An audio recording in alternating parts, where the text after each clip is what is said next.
દોસ્તો જય અલગ ધણી, જય અલગ ધણી, જય અલગ ધણી. દોસ્તો, દરેકે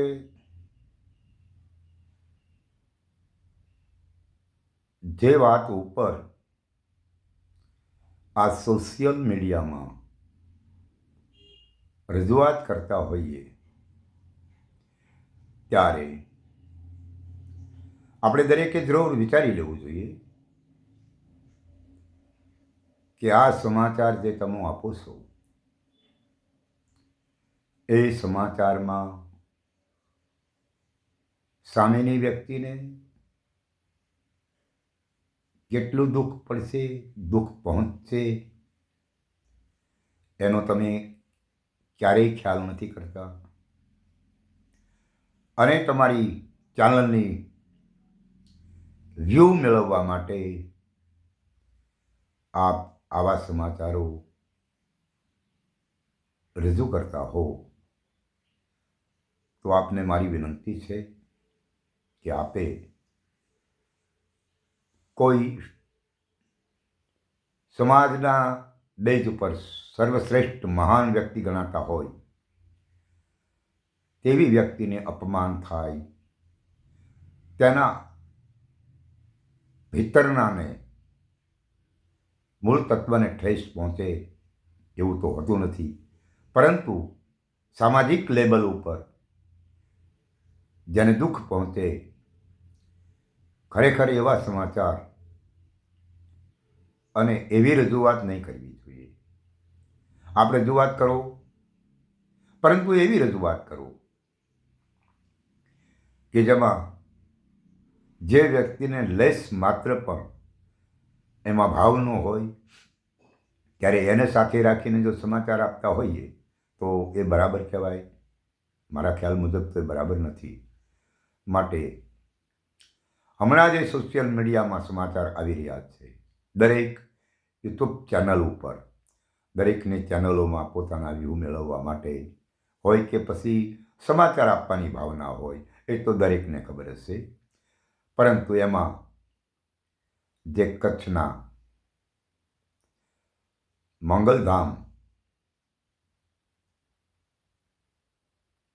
ના મણિધર બાપુના દીકરી બાબતના જે સમાચાર અપાઈ રહ્યા છે, તો એ બાબતે હું એટલું જ કહેવા માગું છું કે આ સમાજની અંદર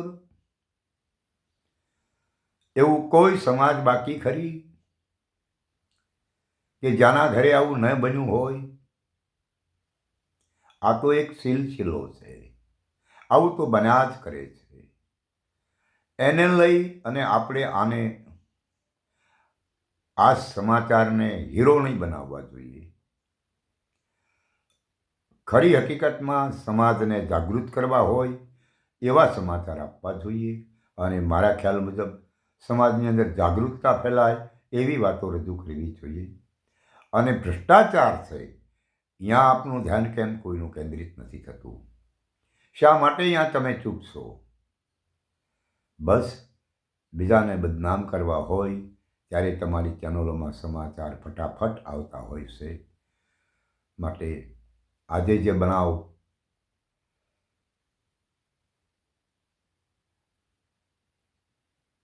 મણિધર બાપુ મંગલધામ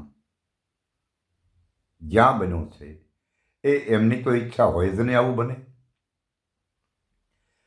પરંતુ એ પ્રશ્ન પોતે દીકરીએ સ્વીકાર્યો છે, અને દીકરીએ જે કર્યું છે એમાં ખરેખર આપણે એટલા બધા સમાચાર નહીં આપવા જોઈએ. પરંતુ જે બાપુને અમથું ભીતરથી દુઃખ થયું છે, આવો બનાવ બન્યો છે, એટલે એ ઘાની ઉપર મીઠું ને મરચું નાખવા કરતાં એમાં મલમ લગાવવો જોઈએ, જેથી એ ઘા એનો રૂઝાય એવી વાત રજૂ કરવી જોઈએ. જ્યારે આપ તો એ ઘા ઉપર મરચું અને મીઠું વેરી રહ્યા છો એવું દેખાય છે. કારણ કે આવા કિસ્સાઓ, આવી ઘટનાઓ આ સમાચાર આપતા હોય તેઓના પરિવારમાં પણ કદાચ બન્યું હોય. એટલે આપ દુઃખ નહીં લગાડતા, કારણ કે સમાજમાં આ કિસ્સાઓ બન્યા જ કરે છે. અને આને હાથમાં લઈ અને રજૂ કર્યા જ કરવું એ કેટલા અંશે વ્યાજબી છે, આપ દરેકે ભીતરથી વિચારજો. કારણ કે આ તો અનુચ્છેદમાંથી આવે છે આવું બધું. અને જો બાપુને કબરાવ મંગલધામના મહંત શ્રી મણિધર બાપુને આ બાબતની અણસાર હોત તો આવું થોડું બને. અને આને જ શ્રેષ્ઠ કહેવાય કે જેને પોતાના પરિવારની પણ ધ્યાન નથી આપ્યું અને ફક્ત મંગલધામ કબરાવની અંદર જે લોકો આવે છે એને પોતાના સ્વીકાર્યા છે અને પોતાના માની અને એમના દુઃખ દર્દ અને વેદનાઓને સાંભળી છે અને એનું નિરાકરણ જેટલું શક્ય હોય એટલું લાવ્યા હશે કદાચ. આને આ મંગલ નામનો જે ભેખ પહેર્યો છે એ ભેખને બિરદાવવા જેવું છે, કારણ કે એણે પરિવારનો ત્યાગ કર્યો છે એવું એક સ્પષ્ટ સાબિત છે.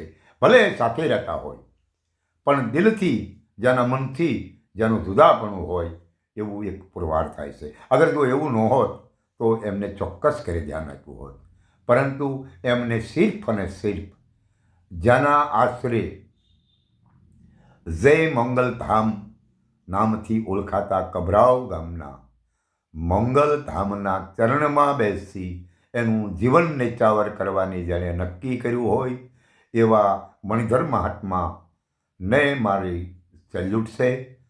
અને આવા કિસ્સા તો મારો આ વિડીયોથી સંદેશ છે કબરાવ ધામના મંગલધામ માતાના મહંત શ્રી મણિધર મહાત્માને કે આપ એમાં કોઈ પણ પ્રકારે સામેલ નહીં હો. અને એમ છતાં જે બન્યું છે એ એની દીકરીની કદાચ એવી ભાવિ નક્કી થયેલું હશે જેમાં કોઈ પણ વ્યક્તિ આ સમયના રાહને અપનાવી શકે અને સમય પ્રમાણે ચાલે એને જ બિરદાવાય, એને જ ધન્યવાદ દેવાય. કારણ કે સમય ક્યારેય કોઈના પક્ષમાં નથી હોતો. સમય સિદ્ધાંતને મુજબ ચાલ્યો જતો હોય છે. સમય કોઈની રાહ પણ જોતો નથી. માટે આપ જે કબરાવ મંગલધામ મંદિરના મહંત શ્રી મણિધર મહાત્મા, આપે દુઃખી થવા જેવું મને તો કંઈ દેખાતું નથી મારા ખ્યાલ મુજબ. કારણ કે આવું બધી જગ્યાએ બને છે અને એ સમય એવો હોય અને એવું બની જાય, એમાં દુઃખની વાત છે જ નહીં. કારણ કે એ સમય જો અગાઉ પણ બન્યા છે અને આજે પણ બને છે, એમાં કોઈ જાતની કાંઈ દુઃખ અને વ્યક્ત કરવાની જરૂર નથી. પણ આપે બેશક બેધડક જે આપનો ભરોસો છે, જે જગ્યાએ આપ લક્ષમાં રહીને લોકોના હિતમાં રજૂઆત કરો છો એ આપે ચાલુ રાખવી જોઈએ. અને આ સોશિયલ મીડિયાના સમાચારને ધ્યાન કેન્દ્રિત કરવા કરતાં આપ જે બન્યું છે તેને આપ ધ્યાનમાં લીધા પહેલાં ખરેખર તમે જે જગ્યાએ છો એ જગ્યાએ એ જ ધ્યાન અને સ્મરણ આપ જે કરી અને સમાજના લોકોને જે સહકાર આપો છો એ સારી વાત છે. કારણ કે આપે જે ભૂવા ભરાડીઓને, જે તાંત્રિકોને જે પડકારવાનું કામ કર્યું, જે અંધવિશ્વાસ અંધશ્રદ્ધાને હટાવવા માટેની પણ આપે એક સંકેતો આપ્યા છે, એ બદલ આપને ખૂબ ખૂબ અભિનંદન છે. અને આજે એવા લોકો આપને ટકોર કરે છે એ બાબત મારી એ ટકોર કરતા દરેકને વિનંતી છે કે આપે ખરેખર જો આપના પરિવારમાં આવું ન બન્યું હોય તો જ આવા સમાચાર આપવા જોઈએ, નહીંતર નહીં આપવા જોઈએ. ખરેખર આ સમાજમાં દરેકના ઘરે આવું બને છે. આટલું સમય છે એમાં હું ને તમે કોઈ કાંઈ ન કરી શકીએ અને આપણે કોઈને રોકી પણ ન શકીએ. કારણ કે આ તો અગાઉથી ચાલી આવે છે અને આ બધી બાજી બને છે. એટલે આમાં હાવી બનવાની જરૂર નથી. આમાં કોઈને બદનામ થાય એવી રજૂઆત ખરેખર નહીં કરવી જોઈએ. આ મારી આપ દરેક સોશિયલ મીડિયાના મિત્રોને વિનંતી છે. જય અલખધણી, જય અલખધણી, જય અલખધણી.